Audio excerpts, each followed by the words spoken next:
Hello everyone. So today we are in the session 6 of a first chapter. So previous class we discussed about the network architecture. In that we have seen the layering, protocols, interface, what's the requirement of a protocols, how the architecture will be built. So that is the basic for a network architecture. So in that network architecture I mentioned earlier, there will be two architecture we will be studying. One is the OSI, open system interconnection, and the second one is the TCP IP. Okay, so this OSI, it's a very important definite question. It will be for 10 to 12 marks question. So you have to write the diagram.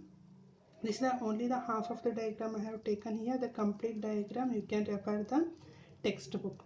So what is this? Before this OSI, I want to mention that earlier there was a first network there used as the ARPANET. It was used by the US Department of Defense. ARPANET. So ARPANET, it was the small network that motivated the scientists to develop a standard architecture. So what you mean by the standard architecture means this is the final architecture. Based on this architecture, you can minimize the layers and you can use in the network. Okay, so it cannot extend the 8th layer, 9th layer. It cannot be done to the maximum 7 layers, and you can minimize based on the thing. So this is the standard. Whenever you want to build the network connection has to be done, the what are all the things we have to follow, that will be defined in an OSI model. Okay, that's why it is called as the standard model. Okay, so this is the OSI, open system interconnection. It has the 7 layers, of course: application, presentation, session, transport, network, data link, and the physical layer. So we have to mention in this order only, from the lower level to the upper layer. So there is our studying of OSI can be done in the two approaches. One is the top down approaches, means from the upper layer to the lower layer we study, and the another one is the bottom up approach, from the lower layer to the upper layer we study. So the textbook whatever we are referring, and in the Tenenbaum that are also, we are going from the bottom up approach, means first we study the lower layer and we go to the upper layer. So how we number means like this: first layer, second layer, third layer, fourth, fifth, sixth, seventh. So if you are numbering from here, the number will change. So this is the numbering technique we use. If I ask for the second layer, that is the data link layer. If it is a, what is the third layer means it is a network layer. Not from if it is a first layer, application layer. No, not like that. First layer will be the physical. We are studying from the bottom up approach, and the ordering is also should be in the same way. So I will tell you the shortcut how you can remember this one. That is a APSTNDP. Okay, APSTNDP. See, if you write it in this way, you can try the remembering of this order will be easy. APSTNDP. Okay, so as I mentioned, we will study from the lower layer to the upper layer. First layer is the physical layer. So physical layer, what are all its jobs? These are all the things I have written here. These are written in the short form. The explanation I will give now. The physical layer, it is the very lower level of the open system. So what it will do, this job is it has to transfer the data in the form of a raw bits. Raw bits is nothing but a zeros and one from the data, actual data, whatever that you are sending, that has to be converted into the zeros and one, and it will be passed to the next one. And some design issue, that is the mechanical and electronics, physical medium. So if you are using the wire network, what are all the mechanical it requires? if you are using a wireless, what are all the mechanical it requires, those are all things it has to deal with the physical layer. So physical layer jobs are this one. Okay, it is a very basic layer. The second layer is the data link layer.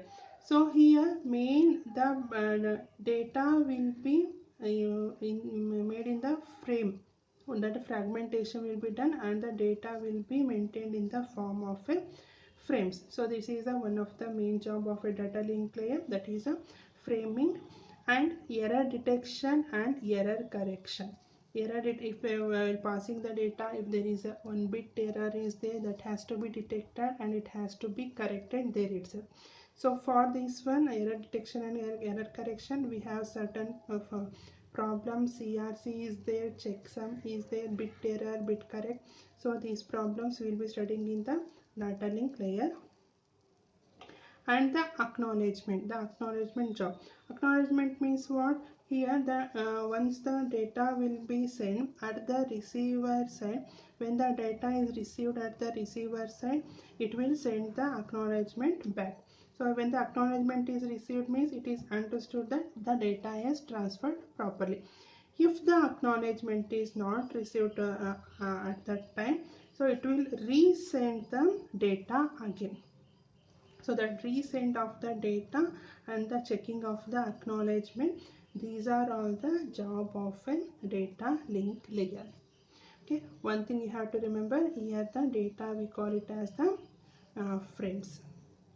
And the upper layer is the network layer. This is the very important layer in the open OSI system. So here the network, see, when we are communicating with the network means from the network 1, which is be connected the many devices. Okay, it has to get communicate with the another network 2. So this will be having the many systems which is connected to the. So it means if from one network to the another network, when you are communicating, there may be a problem of a heterogeneous. So here the certain bandwidth and its protocols may be different, and here this bandwidth and it may be different, and the main important is the addressing. So from here to here we have to transfer what's the address format I have to follow, and the routing from one network to the another network while we are passing, it has to pass through the routers. Router will guide you from where to where it has to come. So these problems, when you are dealing with the subnet, these problems, it's the network layer will give you the solution. How? By routing. Routing is nothing but will maintain a routing table. Every router will maintain its table.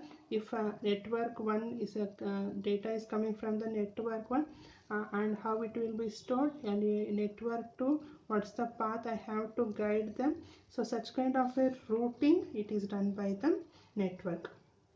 Okay, and here the data we call it as the packets. Control congestion. Congestion means what? If there is a heavy data is coming and the data, congestion may occur. So some data may drop down and some collision may happen.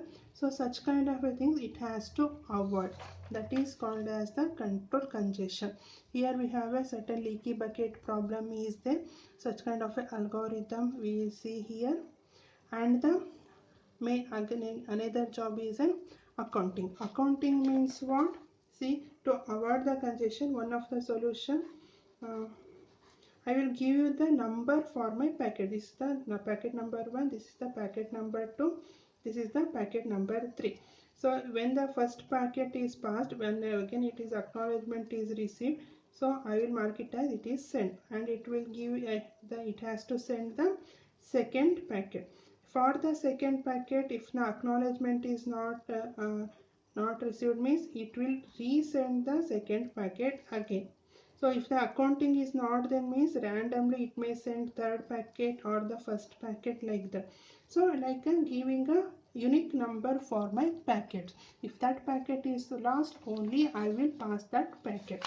So that accounting job is also the done by network layer. So again it will allow the heterogeneous. I told you from passing the data from one network to the another network, it has to go through the certain heterogeneous problem. That heterogeneous problem also should be solved by the network layer. So this is the very important layer in the OSI. Why means the network to the network problem, it has to deal with that one. Okay. Next, the fourth layer is the transport layer. So here the data, we call it as the message. See, I have marked this as important in any objective kind of exams when you are facing. And this will the thing they will ask, and OSI you will get the maximum questions from the if in any objective exams. Okay, the transport layer the data is called as the message. It deals with the process to the process actual host is connected. The next one is to it has to initiate the process to process from a sender to the receiver. It will initiate the process, that is the process, and it will allow the multiplex means what, we are using the single channel means this computer is also sending the data, this computer is also sending the data within the same channel. So that is the multiplexing. The multiplexing problem is also should be deal with the transport layer. And it is a flow control is also there. Here also we will see the some algorithms how we can control the flow and increases the throughput. See, obviously if you are using the multiplex, we are increasing the throughput. Increasing the throughput means within the minimum time we have to pass the maximum packets. So that is, we can say that the throughput is within the smaller time I have to send the maximum message. How it can be done? Through the multiplexing. See, within this one I am within one channel I am sending this data. So within 1 second I can send the maximum packets. So to increase us the throughput, that is also the job of a transport layer. See, for every job it has to be done, we have a different protocols and certain algorithms are there. Those particular protocols we will deal with the chapter wise. The data link in that, what are all the protocols, transport layer protocol. So these are all the jobs that will be done by the respective layers. Okay, the next layer is the session layer. So session layer, it will deal with the namespace problem. See, namespace problem means it will tie the two types of a data, many types of a data. With the example, it will tie audio and video. See, while we are recording the any video, the voice and the picture both has to be combined. These two are the different kinds of data. Audio is different kind of data, video is different kind of data. So the combination of these data is the job of a session layer. Okay, and the token management means when we are dealing with the network to the network, we have seen when the token is there with this system, that one it can send the message, and when token is there with this system, that one can send the message, round robin kind of a problem. So that is also the job of a token management to avoid the congestion. Okay, for every layers you will see the congestion, that traffic may be happen. So this one the token management by the session layer. The sixth layer is the presentation layer.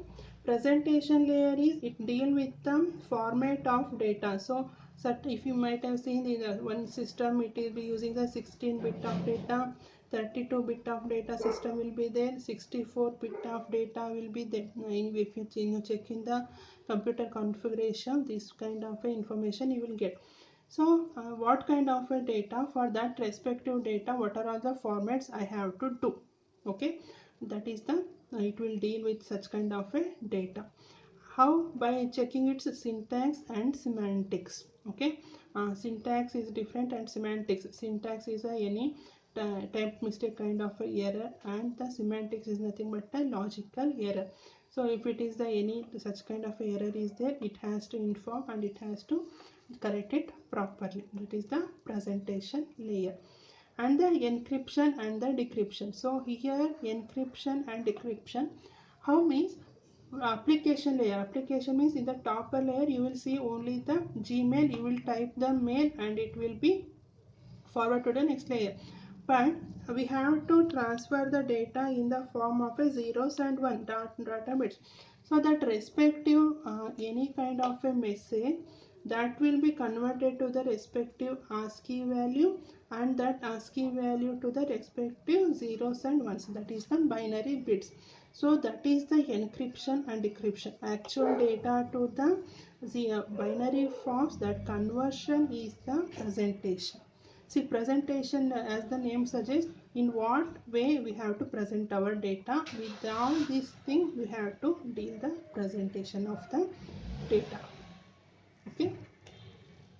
And the very upper layer is the application layer of what you see on the screen. If you are using the email, if you are using the Facebook, what kind of application it will be appearing.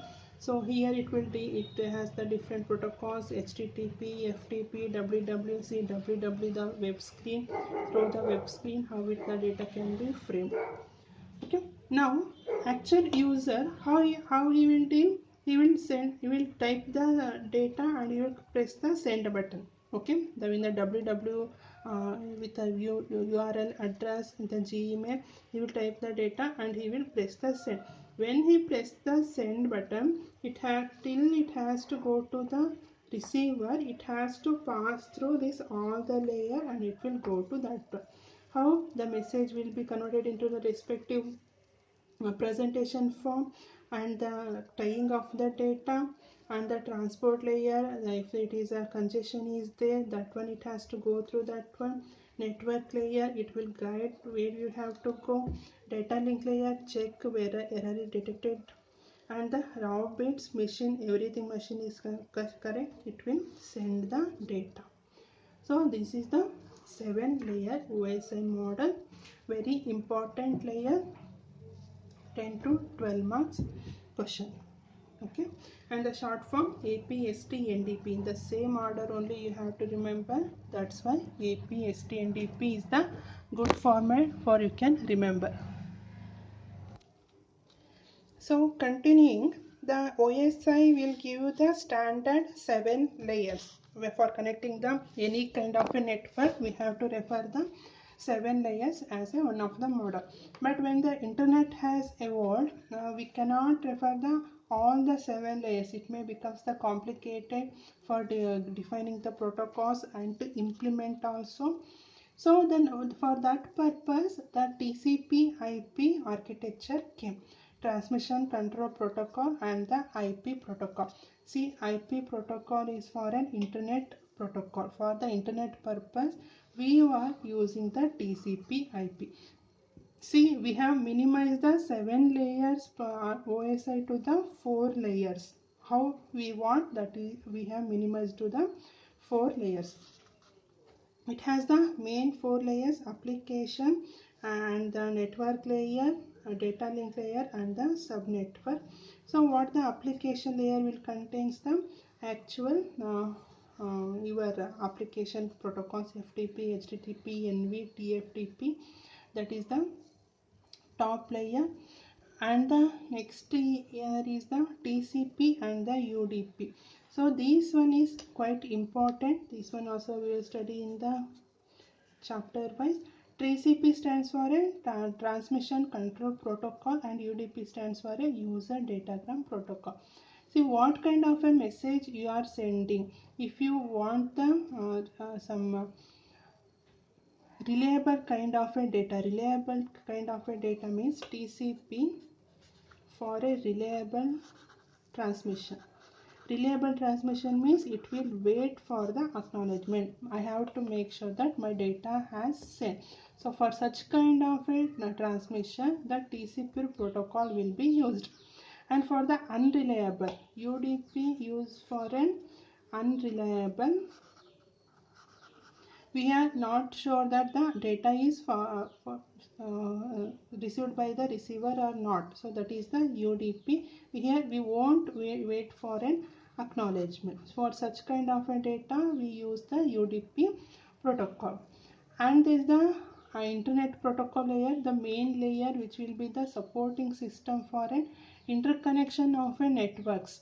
So from one network to the another network, when we are dealing certain networking problems we have to deal, that is the internet protocol will deal that one. Okay. And here at the very lower layer, different kinds of a network, from one network to the another network, different network will be connected to the network. Okay, so that is the TCP IP model. So this is also one of the logical diagram of a TCP application, TCP UDP IP and the subnetwork. Here we actually deal the proper protocols here. If you are using a one kind of a network, how you pass here. If you are using the unreliable, how you can use here.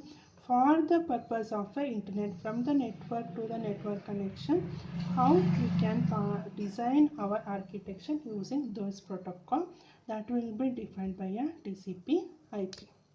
Okay, and TCP IP has the three features.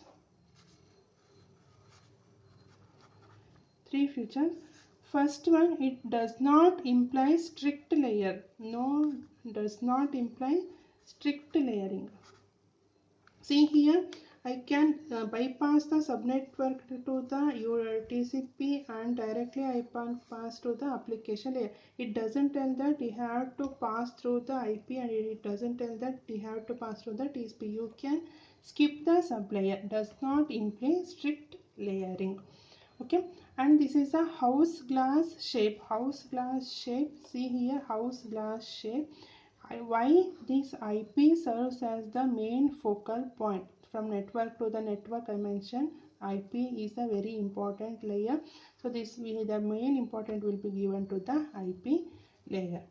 And in order for a network protocol to be officially included, if I want to include any kind of a new protocol here, what it will tell, there must be both protocol specification and at least one representative implemented. If you are adding a protocol, how you are going to implement that specification and the implemented example, if you are done, means that protocol can be included in the TCP IP layer. Okay, so TCP IP for an internet architecture, and for an OSI, any kind of a network with reference to the small LAN to the bigger layer, this is the standard. With this standard, we minimize the 4 layers architecture. Okay, so these two are the very important in the network, OSI and the TCP IP layer. This every layer we study in a chapter wise.